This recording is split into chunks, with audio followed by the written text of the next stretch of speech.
হুজুর একটা দাওয়াত করেছেন মনে করেন, হুজুর বলে দিয়েছে বাবা আমি যাব তোমাদের জলসায়, নজরানা বলো 22,000 টাকা। আপনারা মিলে হুজুর নামার পরে 1,020 টাকা নিয়ে হুজুরের কাছে গেছেন, যে বললেন হুজুর আপনার ওয়াজ না বিরাট ভালো হয়েছে, 30, 35, 40 বছরের ভিতরে হুজুর এইরকম মন মাতানো ওয়াজ, এইরকম হেদায়েতমূলক নসিহত কেউ করতে পারিনি হুজুর। 5টা বেনামাজি নামাজি হয়েছে জানেন, 5টা মাতাল বলেছে জীবনে মদ খাবো না, 5 জন সুদখোর বলেছে তারা সুদ খাবে না, 5 জন টাস পাটি আর কোনোদিন টাসের আড্ডায় বসবে না হুজুর। 5 জন বেপরদা মহিলা তারা ওয়াদা করেছে আপনার অশ্বনে যে তারা জিন্দেগিতে আর বেপরদা থাকবে না, তারা বোরখা পরবে হুজুর। আপনার অজানা অজস্র কল্যাণ হয়েছে। 22,000 বলা ছিল হুজুর, এই 20,000 দিচ্ছে, আপনি তো অনেক সওয়াব পাবেন, 20,000 নিয়ে একটু খুশি হন হুজুর। খুশি হুজুর, সওয়াবে খুশি, কিসে খুশি? আমি হুজুরির কোন কাতারে ফেলবো তো বুঝতে পারছি না। ওই যে ভাই সাহেব যে প্রশ্ন তুলেছে ওই প্রশ্ন নিয়ে আমি 2 ঘন্টা ওয়াজ করতে পারবো।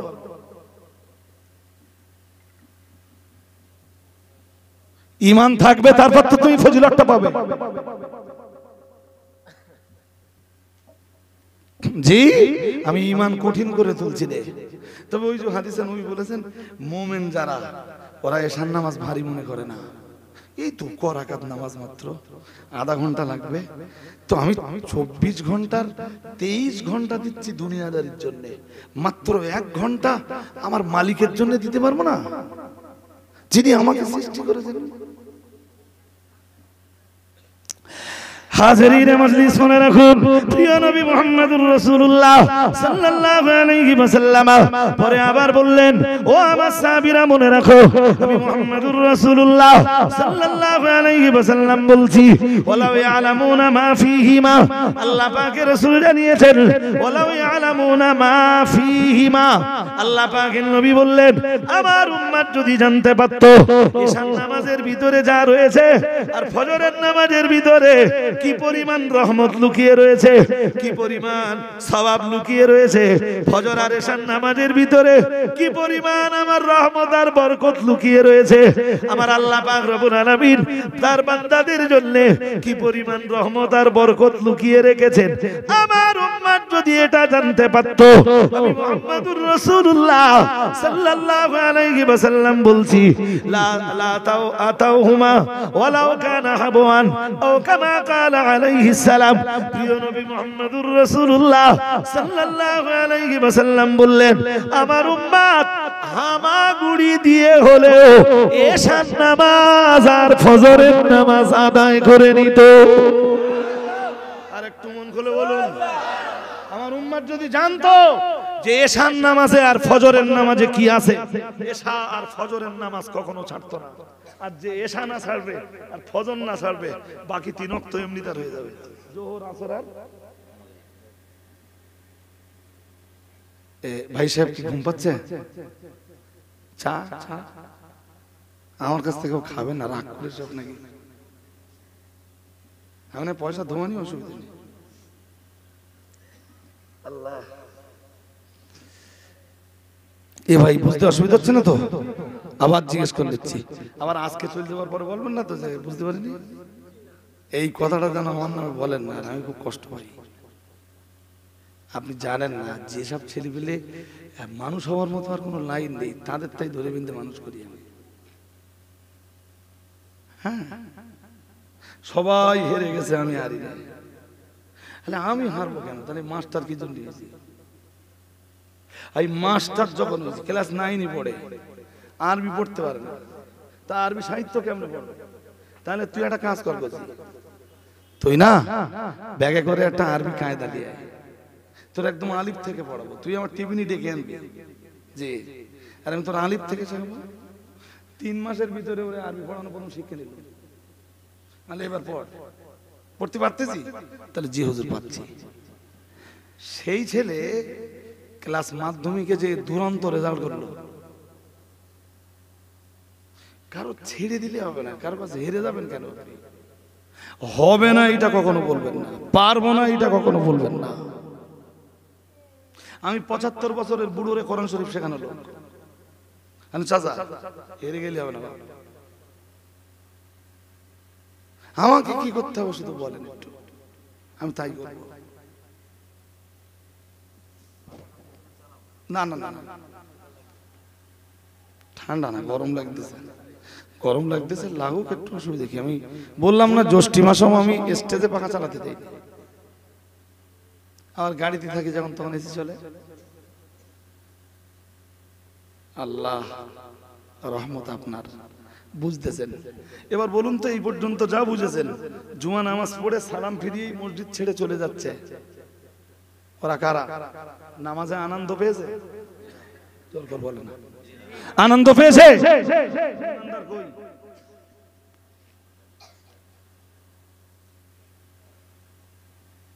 ফর এক্সাম্পল, হুজুর একটা দাওয়াত করেছেন, মনে করেন হুজুর বলে দিয়েছে, বাবা আমি যাব তোমাদের জলসায়, নজরানা বলো 22,000 টাকা। কত? ফর এক্সাম্পল, আমি উদাহরণ দিচ্ছি। আপনি কোন দায়িত্বে আছেন এখানে? কমিটির সদস্য। আপনারা মিলে হুজুর নামার পরে 1000-20 টাকা নিয়ে হুজুরের কাছে গেছেন,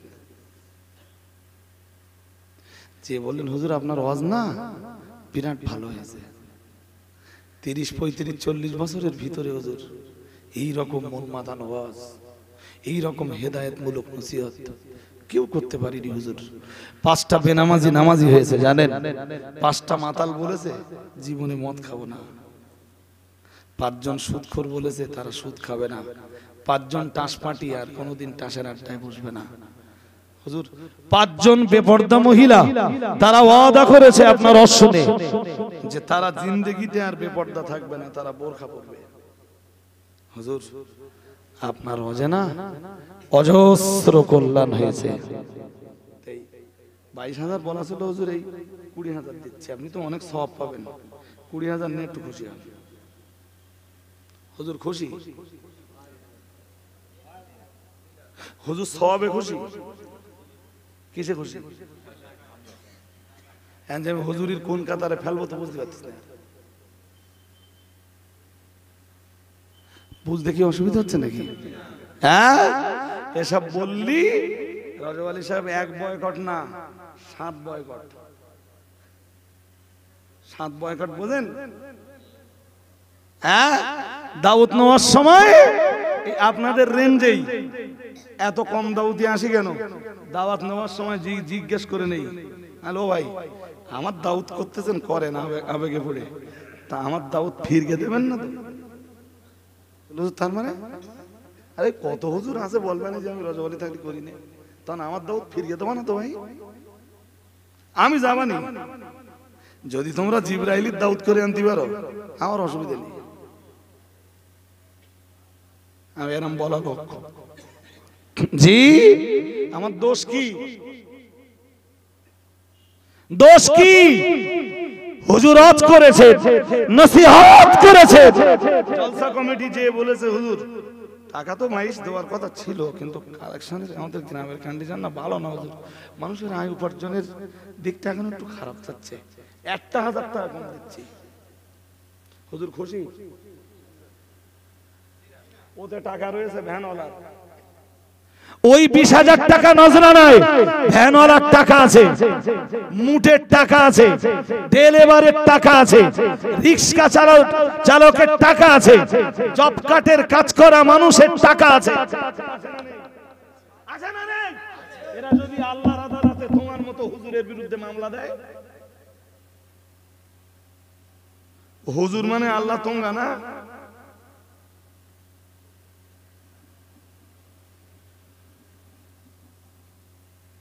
আল্লাহ বুঝবার ক্ষমতা দান করুন, বলুন আমিন, বলুন আমিন। ফুরফুরা শরীফের দাদা পীর সাহেব কেবলা কি করতেন? নজরানা দিলে হাসি মনে নিতেন, হাসতে হাসতে নিতেন, বাবা এটা নজরানা আমার, আলহামদুলিল্লাহ।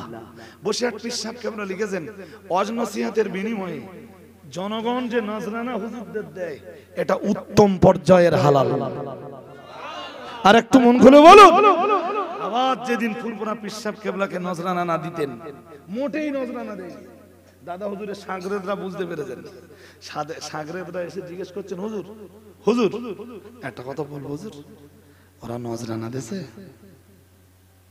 বাবা, ওরা যে আজকে আমাকে নজরানা দেবে না, এটা পৃথিবী সৃষ্টির 50,000 বছর আগে ফুরফুরার আবু বকরের তকদিরের লেখা ছিল।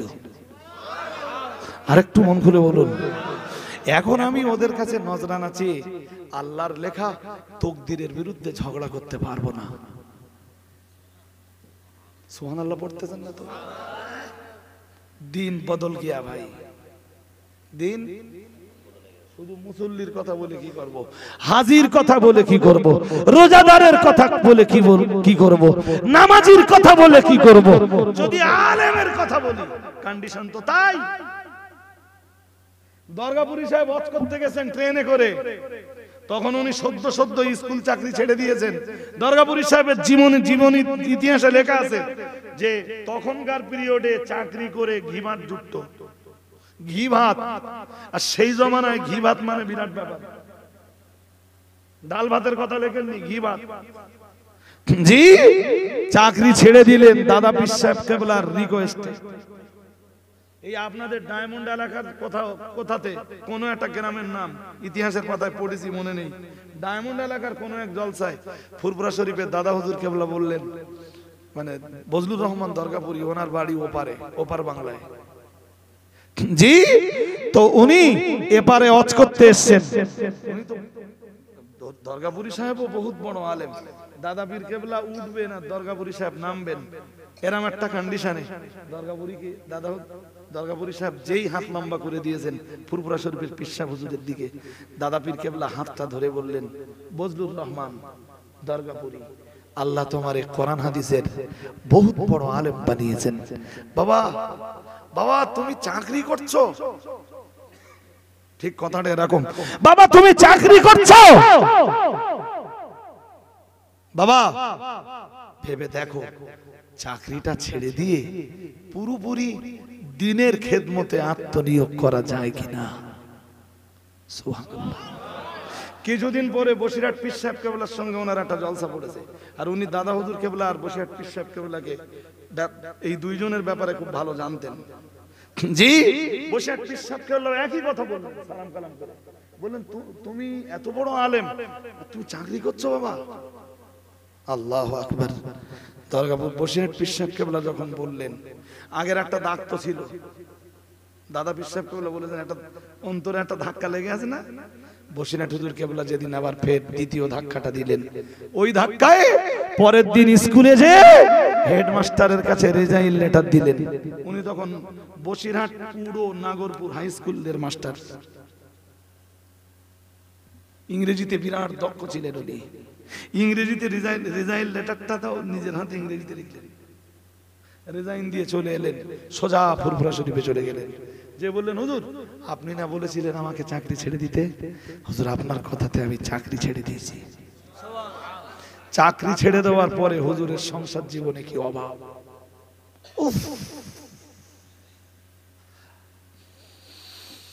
কোন একটা জায়গায় দাওয়াতে যাবেন, তা বাড়িতে তো কিচ্ছু নেই, রান্না বান্না, তার উপরে হুজুর দাওয়াতে যাবেন তো টাকা নেই, তো একজনের কাছ থেকে কটা টাকা নিয়েছেন, নিয়ে স্টেশনে এসে টিকিট কেটেছেন। শুধু টিকিটটা হয়েছে, তারা যে স্টেশনে যে নামতে বলেছে ওই স্টেশনে যে হুজুর নামবেন আর কোন ট্রেনে হুজুর যাবেন ওরা জানে, সে ট্রেন কটায় পৌঁছবে ওরা জানে, অনেক দূর সে। জি, ফিরে আসবার টিকিট কাটার মতো পয়সা আর হুজুরের কাছে না। হুজুর যে ওয়াজ নসিহত করেছে, আখেরি দোয়া মোনাজাত করেছেন, মানুষকে বায়াত করিয়েছেন, তা সে জলসা কমিটি হুজুরের কিছু দেয়নি।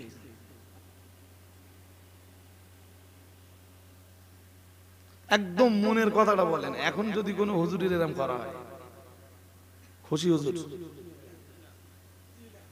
যদি জলসা কমিটির মা বাপ তুলে গালি না দেয় তা কমিটির কপাল ভালো।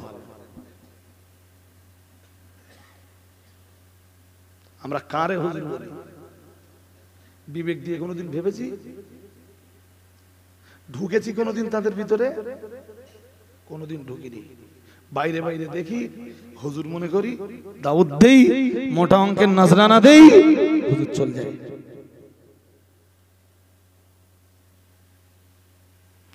দরগাপুরি সাহেব গেলেন, ওয়াজ করলেন, সারা রাত কাটালেন, ফজরের নামাজ পড়লেন, সকালে এক মুঠো পান্তা খেলেন, পান্তা খেয়ে বেরিয়েছেন, হুজুরকে পয়সাও দিলে না, পয়সার কথা কেউ বললেও না।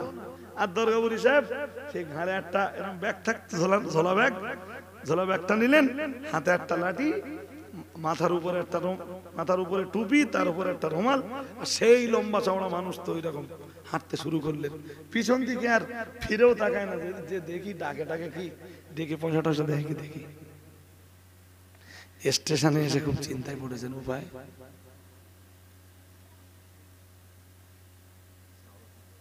যাব কি করে। বসিরহাট রাস্তাটা কম না। ওনার লাইফ হিস্ট্রি পড়ে বলছি।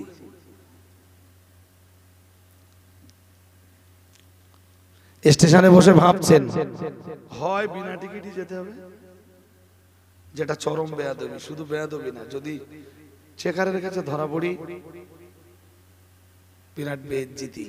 শুধু বেইজ্জতি না, চেকারের কাছে নাই বা ধরা পড়লাম, আমার আল্লাহ চেকার তো আছে। হ্যাঁ না বলবেন তো? হ্যাঁ না, ট্রেন ছেড়ে দেব। আল্লাহ বলেছেন, ওমাইয়া তাওয়াক্কাল আলাল্লাহ ফাহুয়া হাসবুহু, যে আল্লাহর উপরে ভরসা করে আল্লাহ তার জন্য যথেষ্ট হয়ে যায়। আল্লাহ পাকের ওলি, আল্লাহর প্রিয় বান্দা, আল্লাহ পাকের প্রিয় বান্দার মনের ভিতরে কোরআনের আয়াত নাযিল হচ্ছিল, মানে কোরআনের আয়াত বারবার স্মরণে পড়ছিল, বারবার ওনার স্মৃতিতে কোরআনের আয়াতগুলো ফুটে উঠছিল। আল্লাহ পাকের কোরআন জানিয়েছে, মহান আল্লাহ জানিয়েছেন, ওয়া আলা রাব্বিহিম ইয়াতাওয়াক্কালুন, ইন্নামাল মুমিনুনা আল্লাযীনা ইযা যুকিরাল্লাহু ওয়াজিলাত কুলুবুহুম ওয়া ইযা তুলিয়াত আলাইহিম আয়াতুহু যাদাতুহুম ঈমানা ওয়া আলা রাব্বিহিম ইয়াতাওয়াক্কালুন। আমার আল্লাহ পাক রব্বুল আলামিন জানিয়েছেন, আল্লাহ পাক জানিয়েছেন, ঈমানদার তারা, মানে ঈমানদারদের কাছে ইযা যুকিরাল্লাহু, যখন আল্লাহর জিকির হয়, ওয়াজিলাত কুলুবুহুম, ঈমানদারের অন্তর কেঁপে ওঠে। দুই নম্বরে মহান আল্লাহ বললেন, ওয়া ইযা তুলিয়াত আলাইহিম আয়াতুহু যাদাতুহুম ঈমানা। আর আল্লাহ ঈমানদার বান্দার কাছে যখন কোরআনের আয়াত তেলাওয়াত করে শোনানো হয়, যাদাতুহুম ঈমানা, ঈমানদারের ঈমানের নূর, ঈমানের পাওয়ার, ঈমানের শক্তি, ঈমানের আলো আরো বেড়ে যায়। ঈমানদারের তৃতীয় গুণ হলো, মহান আল্লাহ জানিয়েছেন, ওয়া আলা রাব্বিহিম ইয়াতাওয়াক্কালুন। ঈমানদার সব সময় আমার আল্লাহর উপরে নির্ভরশীল হয়ে যায়। হুজুর দরগাপুরি ভাবছিলেন, আমার পকেটে টাকা নাই, কিন্তু আমি তো আমার আল্লাহর উপরে নির্ভরশীল। নিশ্চয়ই আমার আল্লাহ আমার জন্য কোন রাস্তা দেখিয়ে দেবেন। আবার মনের ভিতরে উদয় হলো, অন্তরে ভেসে উঠলো কোরআনের আরেক আয়াতের কথা। 28 পারা সূরাতুত তালাকের ভিতরে রয়েছে, মহান আল্লাহ জানিয়েছেন, ওমাইয়াত্তাকিল্লাহা ইয়াজআল লাহু মাখরাজা। মহান আল্লাহ জানিয়েছেন, যে মানুষটা আমার আল্লাহর ভয় করে, আমার আল্লাহ তার জন্য কোন না কোন রাস্তা তৈরি করে দেন। তার বিপদ থেকে মুক্তির জন্য আল্লাহ কোন না কোন রাস্তা তৈরি করে দেয়। একটু আওয়াজ তুলে বলেন সুবহানাল্লাহ। বারংবার দরগাপুরি সাহেব হুজুরের মনের ভিতরে এই আয়াতগুলো উদয় হচ্ছিল। ও বাবাজিরা ভাইরা, আল্লাহ রহমতের উপরে উনি ভরসা করলেন, আল্লাহ আমার পকেটে কোনো টাকা নাই, দুটো চোখ দিয়ে হুজুরের চোখ দুটো দিয়ে টপ টপ টপ টপ করে পানি গড়ায়। আল্লাহ এত রাস্তা আমি ফজলুর রহমান দরগাপুরি কেমনে ফিরে যাব? আল্লাহ তুমি না আমার জন্য একটা রাস্তা তৈরি করে দাও। এই রুমাল দিয়ে হুজুর চোখের পানিটা মুছে নিলেন। আল্লাহ সব জিকিরে মশগুল হয়ে গেলেন, আল্লাহর জিকিরে মশগুল হয়ে গেলেন। আওয়াজ হচ্ছে হুজুর চোখ দুটো বন্ধ করলেন, শুধু আওয়াজ হয় হুজুরের কান থেকে, আল্লাহ আল্লাহ আল্লাহ আল্লাহ আল্লাহ আল্লাহ আল্লাহ আল্লাহ জিকির করতে করতে হুজুর আমার একটু নিদ্রা মগ্ন হয়ে গেলেন, হুজুর একটু তন্দ্রাচ্ছন্ন হয়ে গেলেন। হঠাৎ হুজুর যেখানে বসে আছেন সামনের দিকে দাঁড়িয়ে কে যেন একজন ডাকছে, হুজুর হুজুর। হুজুরের ঘুমটা ভেঙে গেল। আসসালামু আলাইকুম। ওয়ালাইকুম আসসালাম। জি হুজুর, যদি বেয়াদবি না নেন একটা কথা কি জিজ্ঞেস করতে পারি? করতে পারো বাবা। হুজুর আপনার নাম কি? বজলুর রহমান।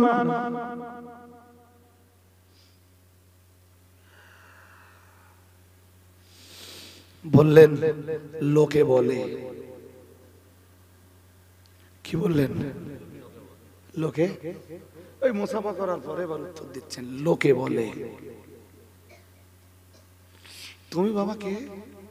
হুজুর আমার এই পাশে বাড়ি, পাশের একটা গ্রাম আছে, এই গ্রামে বাড়ি হুজুর। হুজুর আপনি বজলুর রহমান দারগাপুরীকে চেনেন? জি চিনি। ওনার বাড়ি না বসিরহাটের খোলাপোতায়? উনি তখন বাংলাদেশ থেকে এখানে বসিরহাটের খোলাপোতায়। আমি অনেক দিন এসব কথা বলি না ভাই, অনেক দিন বলি না। বললেন আপনি যে বজলুর রহমান দারগাপুরীকে খোঁজ করছেন, আমি সেই বজলুর রহমান। আরেকটু বললেন হুজুর কিছু মনে না করেন তো একটা আবেদন করব, রাখবেন আমার আবেদনটা? জি। বলো দেখি বাবা। হুজুর আমার বাড়িতে দুপুরবেলা একটু যাবেন। সুবহানাল্লাহ বলছেন না কেন? আরো আওয়াজ দিয়ে বলেন সুবহানাল্লাহ। নারে তাকবীর। হুজুর আমার বাড়িতে যাবেন? তাহলে কেন না বাবা, চলো। দরগাপুর সব বেরিয়েছে, চলো দুজন। হুজুর দুপুরে দুটো মেহমান নামাজি। যেতে যেতে যেতে যেতে দুজনের তো অনেক কথা। বলেন হুজুর আমার অনেক দিনের ইচ্ছা, আমি দরগাপুরি সাহেবের কাছে বায়াত হব।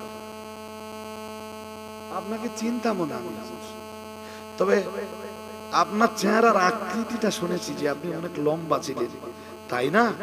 স্টেশনে কাউকে তুলতে এসেছিলাম, তো আপনাকে দেখে সন্দেহ হলো যিনি বজলুর রহমান দরগাপুরি না তো? শুনেছি আপনার হাতে লাঠি থাকে, আপনি খুব লম্বা মানুষ, কাঁধে একটা ঝোলা ব্যাগ থাকে, তাই জিজ্ঞেস করলাম। তো হুজুর আমার না অনেক দিনের ইচ্ছা আপনার হাতে একটু বায়াত হব, চলুন আমার বাড়িতে। বাড়িতে গেল, বেচারা জাল ফেললো, মাছ ধরলো, হুজুরের মেহমান নামাজির ব্যবস্থাপনা করলো। জোহরের নামাজ হয়ে গেল, খানা পিনা হয়ে গেল। খানা পিনার পরে লোকটা বলছে, হুজুর আমি বাড়ি শুদ্ধ, আমার বাড়ির মেয়েরাও আপনার কাছে বায়াত হবে। হুজুর আমিও আপনার কাছে বায়াত হব, বাড়ির ছেলেরাও বায়াত হবে, মেয়েরা পর্দার ভিতরে থাকবে। হুজুর আমরা বাইরে আপনার কাছে থাকবো, সবাইকে একটু বায়াত করিয়ে দেবে। আল্লাহর প্রিয় বান্দা বজলুর রহমান দারগাপুরী রহমাতুল্লাহ আলাইহি খানা পিনার পরে ওদের বাড়ির সবাইকে বায়াত করিয়ে দিলেন। হুজুর এবারে বললেন, বাবা আমার জন্য দোয়া করো।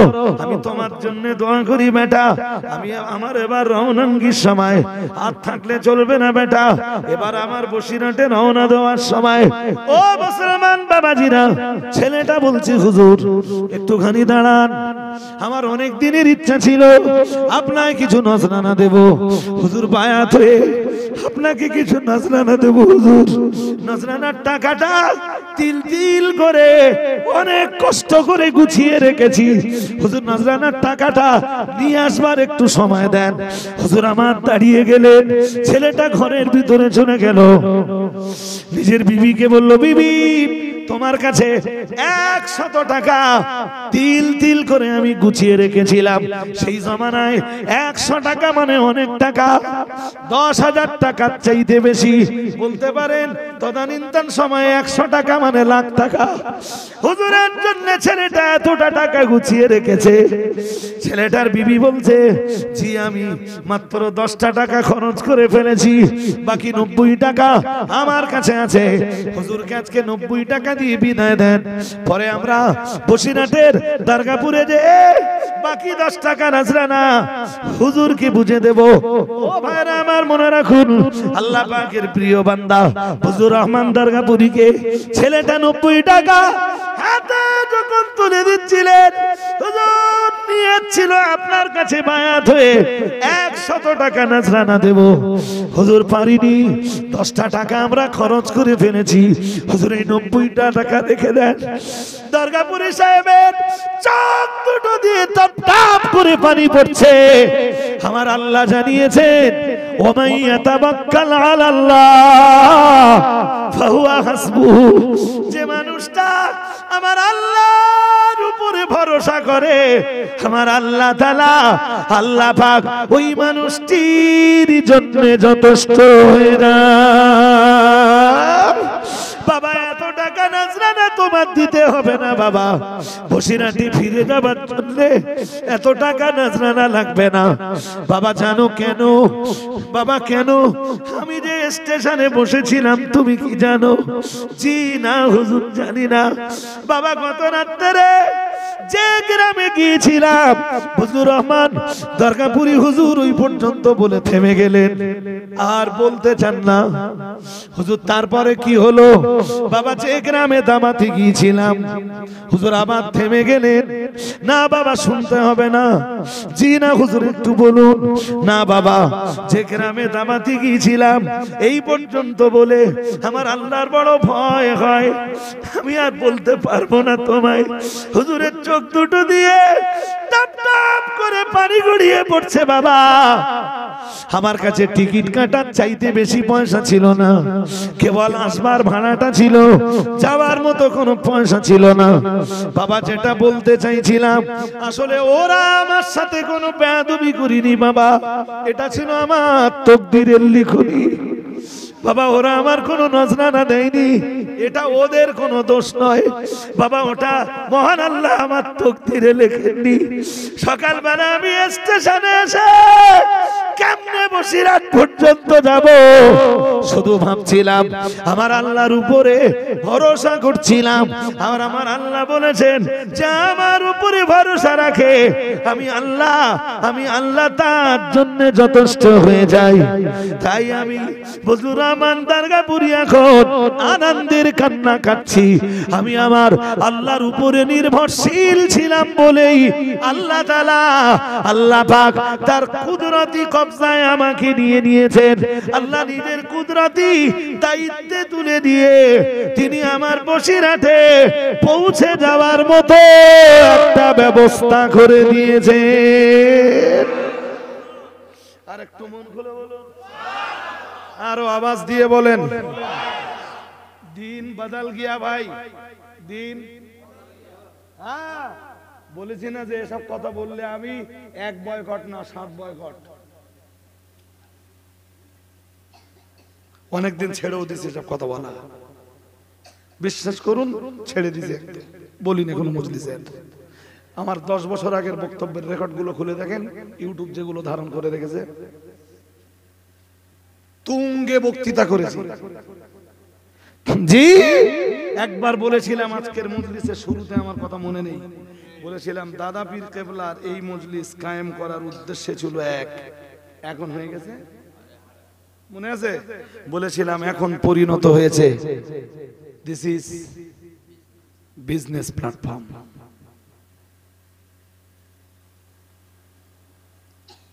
ওটা তো গেল একদিক। আপনাদের মনে রয়েছে মুহাম্মদুর রাসূলুল্লাহ সাল্লাল্লাহু আলাইহি ওয়াসাল্লাম নবী আমার জানিয়ে দিয়েছেন, ইদা সাররাতকা হাসানাতুকা, নেকির কাজে যদি তোমার আনন্দ হয়, ওয়াসাআতকা সাইয়্যাতুকা, এতক্ষণ তো নেকির কাজের অনেক দৃষ্টান্ত দিলাম, ও বাবাজিরা ভাইরা চলেন এবার গুনার কাজের দৃষ্টান্ত দেই। মুহাম্মদুর রাসূলুল্লাহ সাল্লাল্লাহু আলাইহি ওয়াসাল্লাম বললেন, ইদা সাররাতকা হাসানাতুকা, নেকির কাজে যদি তোমার আনন্দ হয়। ওয়াসাতকা সাইয়াতুকা, গুনাহ সাইয়াতুকা, গুনার কাজে যদি তোমার কষ্ট হয়, আমি মুহাম্মাদুর রাসূলুল্লাহ সাল্লাল্লাহু আলাইহি ওয়াসাল্লাম বলছি, ফাআনতা মুমিনুন, তবেই তুমি ঈমানদার। আর একটু মন খুলে বলুন, নেকির কাজে আনন্দ আর গুনার কাজে বলুন, বলতে হবে কথা বলতে হবে। গুনার কাজে যারা টাস খেলে ওদের দুঃখ হয়, আইনাল ঈমান। টাস খেললে দুঃখ হয়, দুঃখ হলে 20 বছর খেলতো, হ্যাঁ না বলেন। মদ খেলে আনন্দ হয়, দুঃখ হয়।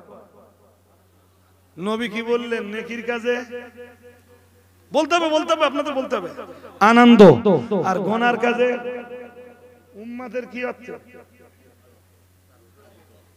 ঈমান কোথায়?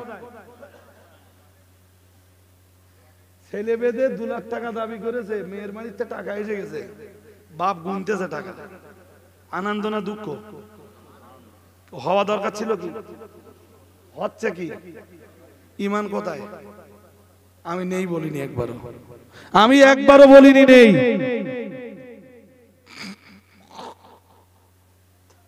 ভুলে যাইনি আমি। দেখতে দেখতে সময় কখন যে অতিবাহিত হয়ে গেল না বুঝতে পারলাম আমি কিছু, না বুঝতে পারলেন আপনারা কিছু। ও বাবাজিরা ভাইরা, ওই যে শুরু করেছিলাম মুহাম্মাদুর রাসূলুল্লাহ সাল্লাল্লাহু আলাইহি ওয়াসাল্লাম, নবী আমার জানিয়ে দিয়েছেন, ও আমার সাহাবীরা মনে রাখো, আমি আল্লাহর রাসূল বলছি, মাতা ইয়াউমাল জুমাতি, কেউ যদি জুমার দিনে মারা যায়, আও লাইলাতাল জুমাতি, যদি জুমার রাতে মারা যায়, ইল্লা ওয়াকাহুল্লাহু ফিতনাতাল কবর। আসলে মুহাম্মাদুর রাসূলুল্লাহ সাল্লাল্লাহু আলাইহি ওয়াসাল্লামের জবানি মোবারকের হাদিসের ভিতরে কোনো গলতি নেই, নবীর হাদিসের ভিতরে কোনো বিচ্যুতি নেই, রাসূলের হাদিসের ভিতরে কোনো ত্রুটি নেই। বারহাক বিশ্ব নবীর হাদিস সত্য সত্য সত্য। কোন ঈমানদার জুমার রাতে মারা গেলে অথবা জুমার দিনে ঈমান অবস্থায় মারা গেলে আল্লাহ তাআলা তাকে কবরের আযাব থেকে, ফিতনা থেকে নিষ্কৃতি দান করবেন। হাদিস আপন জায়গায় 100 এর চাইতে বেশি সত্য, 110, 120, 130, 140, 50 যাই বলেন, ও ভাইরা আমার, রাসূলের হাদিস তার চেয়ে বেশি সত্য। কিন্তু রাসূলের হাদিস বুঝতে আমাদের কোথাও না কোথাও ত্রুটি হচ্ছিল। আমি সেই ত্রুটিটাই তো ধরে দিতে যে এই 1.5 ঘন্টা সময় ধরে শুধু এক হাদিসের বাস্তবতা বোঝাতে হজ করেছি। চলুন আমি গোড়ার কথায় ফিরে যাব। কোথায় যেন বলছিলাম? আল্লাহ পাক রব্বুল আলামিন জানিয়েছেন কোরআনুল কারীমের 8 পারা সূরা আরাফের 26 নম্বর আয়াত। আপনারা আমার হজ ভুলে যেতে পারেন, আমি ভুলে যাইনি। মহান আল্লাহ জানিয়েছেন, ইয়া বানি আদমা, হে আদমের সন্তানরা। মনে আছে? জোর করে বলেন, মনে আছে? আপনারা ভুলে গেছেন, আমি ভুলে যাইনি। আদম সন্তানরা জানো বলল, হে রব্বুল আলামিন, বুঝতে পেরেছি আজ আপনি আমাদেরকে কিছু বার্তা দিবেন, কিছু বিধিবিধান দেবেন।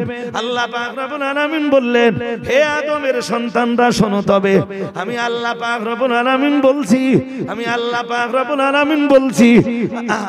আল্লাহ পাক বললেন, কদ আনজালনা আলাইকুম লিবাসান লিবাসাইয়ুয়ারি সাওয়াতিকুম। আল্লাহ পাক রব্বুল আলামিন বললেন, শোনো, খুব মন দিয়ে শুনতে হবে। মহান আল্লাহ বললেন, আমি আল্লাহ পাক রব্বুল আলামিন আকাশ থেকে তোমাদের জন্য পোশাক নাযিল করেছি। কোথা থেকে নাযিল করেছি? কোথা থেকে বলুন? কি নাযিল করেছেন? কে নাযিল করেছেন? হুজুর কটা আসবে? এই যে হুজুর কটা আসবে? আমাকে বলে যেতে হবে টিনিট কটা আসবে। এখন কত হয়েছে? 3টে? দেখেন 4:10 একদম নিট টাইম। ততক্ষণে আমি আমার রস গুটিয়ে দিচ্ছি। দেখেন কি বললেন আল্লাহ? বললেন, হে আদম সন্তানরা, কদ আনজালনা আলাইকুম লিবাসান, আমি তোমাদের জন্য পোশাক নাযিল করেছি। এই কথা মন দিয়ে শুনতে হবে। হে মনে আছে কি বলছিলাম? বলেন দিন, ছেঁড়া প্যান্ট পরে, তো সেইটা তো আয়াত দিয়ে বোঝাবো এবার। জি, আল্লাহ বললেন তোমাদের উপরে কি নাযিল করেছি? পোশাক। কিসের পোশাক? লিবাসাই ইউয়ারি, এমন পোশাক যা দিয়ে তোমরা লজ্জাস্থান ঢাকতে পারো। সুবহানাল্লাহ। পুরুষের লজ্জাস্থান কথা থেকে কতদূর বলেন দিন, একটু শুন দেখি আপনাদের কাছে। নারীর লজ্জাস্থান গোটা দেহ, আর পুরুষের লজ্জাঙ্গ নাভি থেকে হাঁটু, নাভি থেকে এক্সিলেন্ট। বুঝে গেছে? তাহলে নাভির উপরে ঢেকে রাখা ফরজ। আচ্ছা, এই যেসব কোম্পানিরা ছেঁড়া প্যান্ট বার করেছে, ছেঁড়া হেঁটুর নিচের দিকে বেশি না উপরের দিকে বেশি? তাহলে বুঝতে হবে ওরা একটা চক্রান্ত, ইসলামের এগেনস্টে একটা চক্রান্ত করে তারপর ছেঁড়া প্যান্ট বার করেছে। হ্যাঁ না বলে না? আরে বাবা, অন্য ধর্মে এরকম পর্দা পর্দা ফরজ, মানে ঢেকে রাখা ফরজ, এরকম কোন বিষয় আছে? সব খুলে গেল, অসুবিধা নেই অন্য ধর্মে। যে ইসলামে অসুবিধা আছে, ছেঁড়া প্যান্ট অন্য ধর্মের ক্ষতি না করলেও ইসলামের করেছে তো। এবার বলেন আমার দাউদ করতে এসে ছেঁড়া প্যান্ট পরে ইসলামের কিছু আছে ওর গা? তাহলে ভাই কিসের জলসা আপনাদের? তাহলে হুজুর আমাদের জলসা নবী দিবসের। তাহলে এবছর দাউদ করবেন না হুজুর? এবছর না, এবছর আঙ্গা বক্তা হয়ে গেছে, সামনের বছর। তাহলে এবার কারা কারা আছে এইসব দেখলুম। একদম পশ্চিমবঙ্গের সবচেয়ে বেশি টাকা যাদের, ঠিক দেখে দেখে তারকা দাউদ করেছে। তাই বললাম ভাই সামনের বছর দাউদ করবেন যখন আমার খালি আছে, তা আমি আপনাদের দাউদ নেব না। তার কেন হুজুর? ভাই কিছু যদি মনে না করো তাহলে এবার বলি, তোমরা যে একটা হুজুর দাউদ করতে এসো, তোমরা ছেঁড়া প্যান্ট কেন? এসব মানসি পড়ে, এ মানসির পোশাকে কিচ্ছু বলে না, একদম বোকা। এমনিতে এসে ভয় ভয় করতে হলো। আসলে যারা দূর থেকে আমার রস শুনবে না, শুধু আমার ভয় পাবে নাম শুনলে, তারা আমার সঙ্গে যখন মিশবে ওর ভয় পাবে। আমি খুব সরল প্রকৃতির মানুষ, অজ করি ডেটে তো কি আছে, মানুষের সাথে মিশি ওই রকম মন দিয়ে। জি, একদম শেষ লগ্নে, শেষ লগ্নে বললো হুজুর আপনি দাউদটা নেন, আপনার সাথে কথা দিচ্ছি জিন্দেগিতে ছেঁড়া প্যান্ট পরবো না। দাউদ নিলাম, দাউদ টাউদ করে বলছে হুজুর কত দিতে হবে আপনার? এটা সব কমিটি জিজ্ঞেস করে এখন, সব কমিটি, কাউকে কিচ্ছু বলিনি, শুধু এতটুকু বলি মাঝে মাঝে যে লজেস দিলে সবাই একটা করে লজেস দিও। যদি মনে করো না ক্যাডবেরি দেবো, সবাই একটা করে ক্যাডবেরি দিও। যদি মনে করো না একটা করে বিস্কুট দেবো, তা সবাই একটা করে বিস্কুটই দিও। বুঝেননি কথা? বুঝতেছেন? যদি বুদ্ধিজ্ঞান থাকে তো এমনি বুঝে যাবেন। জি, এখন আমি বললাম এবার কারা কারা আছে তো বললে কত কত কত কত কত টাকা নেবে?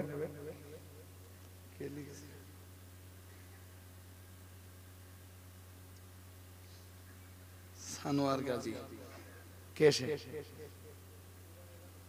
আছে এখানে, বসেন। জি, এক ভাই প্রশ্ন করেছে যে হুজুর কন্টাক্ট করে নেওয়া যাবে কি? বিষয়টা পরিষ্কার করে ক্লিয়ার করি। এখানে দুটো মতামত পাওয়া যায়। একটা শ্রেণীর আলেমরা সবসময় মনে রাখবেন শরীয়তের দুটো দিক থাকে, এইটা আবার বোঝাতে আপনাদের অনেক সময় যাবে। একটা আজিমাত আর একটা রুকসাত। কি করবো বোঝাই আপনাদের? তো প্রশ্ন যখন করেছে তো উত্তর তোমার দিতে হবে।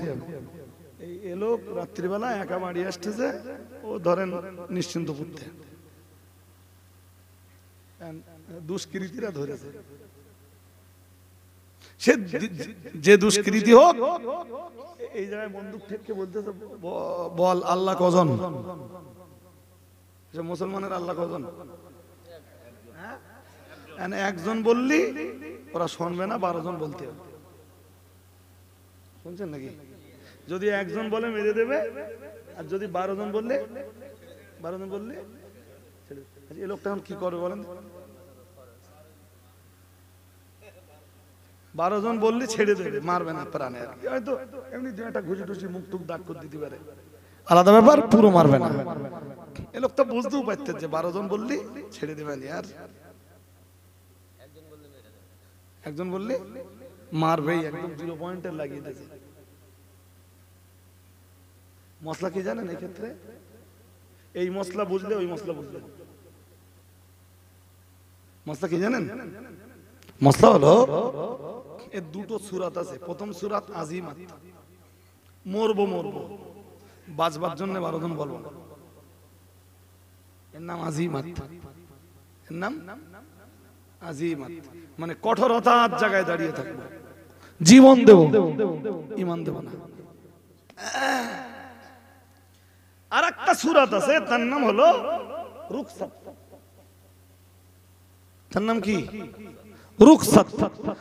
রুখসাতের বিষয়টা কি? রুখসাতটা এরকম যে মুখে ঈমান রাখবো, অন্তরে ঈমান রাখবো, মুখে বলবো 12 বার বলে এখান থেকে কেটে পড়বো। তারপর দেখা যাবে বেঁচে থাকলে ঈমানের অনেক কাজ করা যাবে। আমার কথা কি বুঝতেছেন নাকি? যদি আরো 12 বছর থাকে অনেক কাজ করতে পারবো তো ইসলামের। হ্যাঁ না বলেন? ওর নাম রুখসাত। এই টাকা চেয়ে নেওয়া না নেওয়া, এইটা কেউ আজিমাতটাকে ধরে বসে আছে,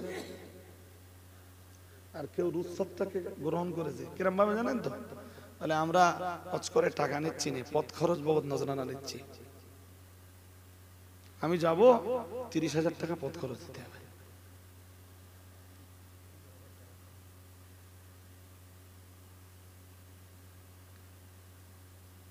কেউ যদি এরকম এক চোখ দিয়ে থাকে অনেক কিছু হয়ে যাবে, আর যদি 2 চোখ খোলা রেখে থাকে তখন সে খুব একটা প্রবলেম দেখবে না। তবে কেউ যদি বলে যে আমি পূর্ববর্তী সালফে সালেহীনের দলে যাব, সালফে সালেহীনের দলে যাব, তো তাকে অবশ্যই সালফে সালেহীনদের চিন্তা ভাবনা যেটা ছিল ওই চিন্তাকে অনুসরণ করতে হবে।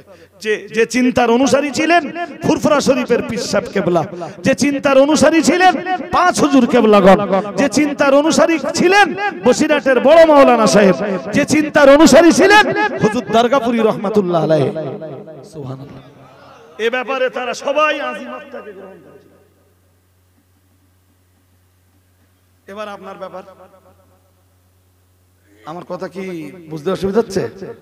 হ্যাঁ, মোটামুটি বুঝে গেছেন, যদিও ও প্রশ্নটা একেবারে সরল করিনি।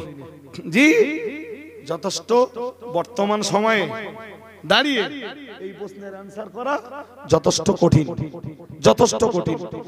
জি, বাকি আল্লাহর রহমত 4টে 1 হুজুর কেবলা এসেছেন। আমার ওয়াজ করা না মানায় জি, তো আমি মাইক ছাড়বো। মাইক ছাড়ার আগে 2টো কথা আপনাদেরকে বলবো। প্রথম একটা কথা, একটু আওয়াজ দেন, নারায়ে তাকবীর, নারায়ে তাকবীর। সিলসিলায়ে মুজাদ্দিদুজ জামান, সিলসিলায়ে মুজাদ্দিদুজ জামান, নারায়ে তাকবীর, নারায়ে তাকবীর। হুজুর কেবলা বলুন জিন্দাবাদ, পীরজাদা হুজুর কেবলা বলুন জিন্দাবাদ, নারায়ে তাকবীর। ভাই, হুজুর কেবলা এসেছেন, আমি বক্তব্যের প্রাসঙ্গিকতা মারছি না, শুধু দাঁড়িয়ে একটা কথা বলবো। একটু ততক্ষণে একবার দরুদ শরীফ পড়ে নেন। আল্লাহ